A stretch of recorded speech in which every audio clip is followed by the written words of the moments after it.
Radhe Krishna friend, आपका स्वागत है भक्ति मार्ग की चर्चा चैनल में। तो फ्रेंड, जैसा कि आपको पता है, हम गीता जी का नित्य एक रोज अध्याय पाठ करते हैं। तो आज हमारा 5वां दिन है। आज हम 5वें अध्याय का पाठ करेंगे। तो बिना वक्त गवाए स्टार्ट करते हैं। बोलो जय श्री कृष्णा, जय श्री राधे। समदर्शी के रूप को कहत हूँ पहचान, हे कुंती सुत ध्यान से सुनो लगा कर कान। ब्राह्मण गया स्वान में देखे मेरा रूप, हाथी और विद्वान सम निर्मल और भूप। मूढ़ चतुर सम जानते, बेजर सम धनवान, ऐसे समदर्शी पुरुष मोह को अति प्रियजमान। इमे पंचम अध्याय में कहते हैं भगवान, योग और समदर्शिता संपन्नित तू जान। अथ 5वां अध्याय प्रारंभ ते संन्यास योग। अर्जुन बोले, हे कृष्ण, तुमने पहले कर्मों को त्याग करने को कहा, फिर करने को प्रशंसा करते हो। इन दोनों में जो अधिक हितकर है वह एक बात निश्चय करके बतलाओ। श्री कृष्ण बोले, कर्मों का त्याग और कर्मों का करना ये दोनों ही मोक्ष देने वाले हैं, परंतु इन दोनों में कर्म त्याग से कर्म योग हितकर है। जो किसी से द्वेष नहीं रखता, न किसी पदार्थ को इच्छा करता है, वह सन्यासी है। ऐसा पुरुष संसार के बंधनों से छूट जाता है। सांख्य और योग को मूर्ख लोग ही पृथक पृथक कहते हैं, पंडित नहीं कहते। जो इन दोनों में से एक में भी अच्छी तरह स्थित हो जाता है, उसको दोनों का फल प्राप्त होता है।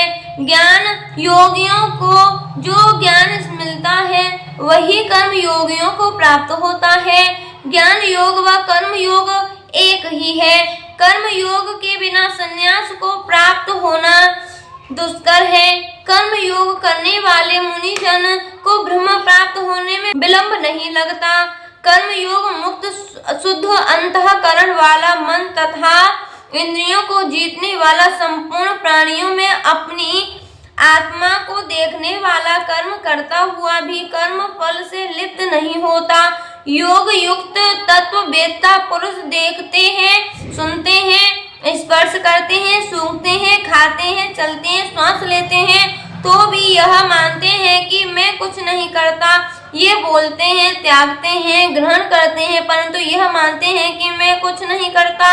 यह बुद्धि धारण करते हैं कि इंद्रियों की अपने अपने विषयों में परवर्ती है।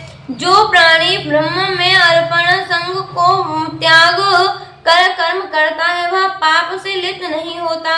जैसे कमल पत्र पर जल नहीं ठहरता, योगी जन शरीर से, मन से, बुद्धि से तथा इंद्रियों की आसक्ति से रहित होकर आत्मा शुद्धि के निमित्त कर्म करते हैं। योग युक्त पुरुष कर्म फल त्याग कर मोक्ष रूप शांति का लाभ करता है, और जो योग रहित है वह कर्म की इच्छा के बंधन में पड़ जाता है। सब कर्मों को मन से त्याग करके प्राणी इस नव द्वार की देह रूपी पुरी में न करता हुआ आनंद पूर्वक रहता है। परमेश्वर किसी कर्म में प्रवृत्त नहीं करता, कर्म और कर्मफल को उत्पन्न नहीं करता। ये सब प्रवृत्ति द्वारा होते रहते हैं। परमेश्वर किसी के पुण्य तथा पाप को नहीं लेता। ज्ञान का ज्ञान से आच्छादित है, उससे जीव मोह को प्राप्त हो जाता है, परंतु आत्मज्ञान के द्वारा जिनका अज्ञान नष्ट हो गया है, उनका वह आत्मज्ञान परमेश्वर के रूप को ऐसा भाषित करता है जिस प्रकार सूर्य संपूर्ण संसार को प्रकाशित कर देता है। उसी परमात्मा में जिसकी बुद्धि स्थिर है, उसी में मन लगाते हैं, उसी में निष्ठा रखते हैं, और जो सदा उसी के ध्यान में लगे हैं, दान द्वारा जिनके सब पाप नष्ट हो गए हैं, वे इस संसार में जन्मते नहीं। विद्या और विनय से संपन्न ब्राह्मण में, गाय में, कुत्ता में और चांडाल में पंडित जन की दृष्टि समान रहती है। जिसके मन में इस तरह की समानता उत्पन्न हो गई है, उन्होंने इस लोक में जन्म मरण रूप संसार को जीत लिया है, क्योंकि ब्रह्म निर्दोष और सर्वत्र समान है, इसीलिए वे ब्रह्म को प्राप्त हो जाते हैं। जो प्रिय पदार्थ को पाकर प्रसन्न और अप्रिय को पाकर खिन्न नहीं होते, ऐसे स्थिर बुद्धि वाले मोह रहित ब्रह्मवेत्ता को ब्रह्म स्थिर जानो। बाहरी पदार्थों में जो चित्त को आसक्त नहीं होने देता, वही आत्म सुख का अनुभव करता है और ब्रह्म में अंतःकरण को मिला अक्षय सुख मोक्ष प्राप्त करता है।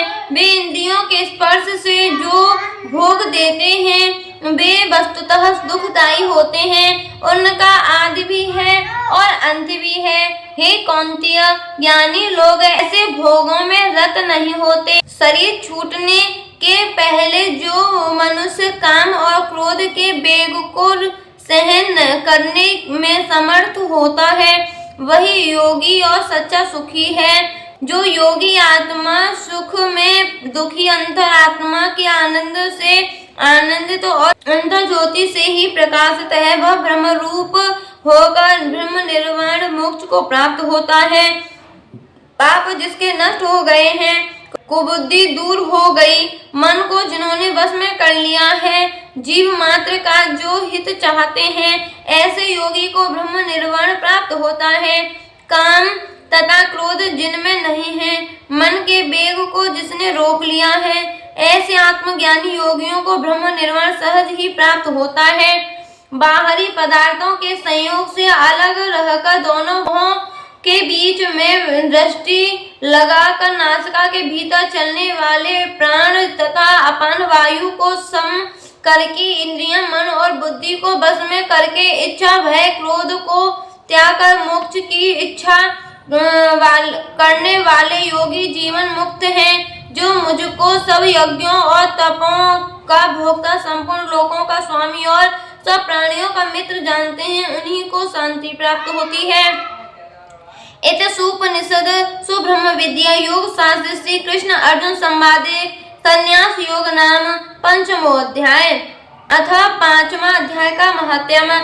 श्री भगवान जी बोले, हे लक्ष्मी, पांचवें अध्याय का महत्म सुन। एक ब्राह्मण पिंगल नाम का अपने धर्म से भ्रष्ट हुआ और वह कुसंग में बैठ मच्छी मांस खावे, मदिरा पान कर जुआ खेले। देव योग से वह पिंगल राजा के यहाँ नौकर हो गया। राजा के पास और लोगों की चुगलियां किया करे। जब बहुत दिन बीते तब वह धनवंत हो गया।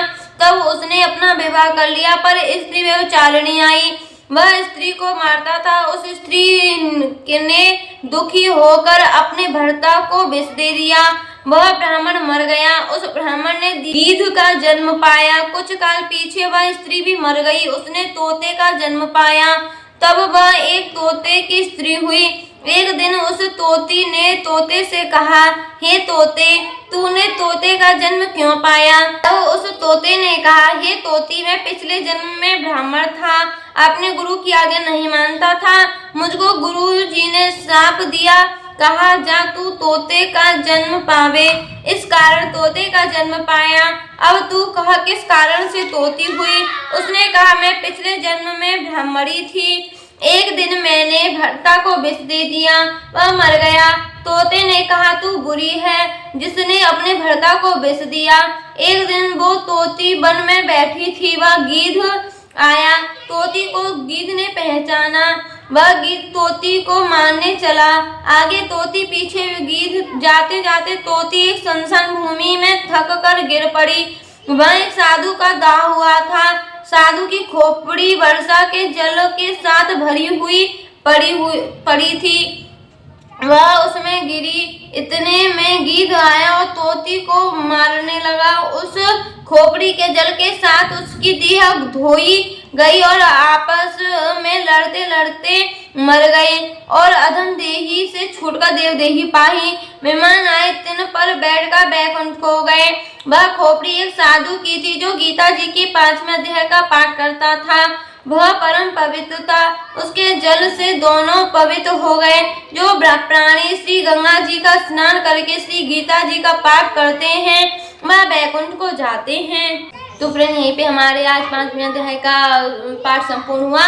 मिलते हैं अगले वीडियो के साथ। राधे कृष्णा।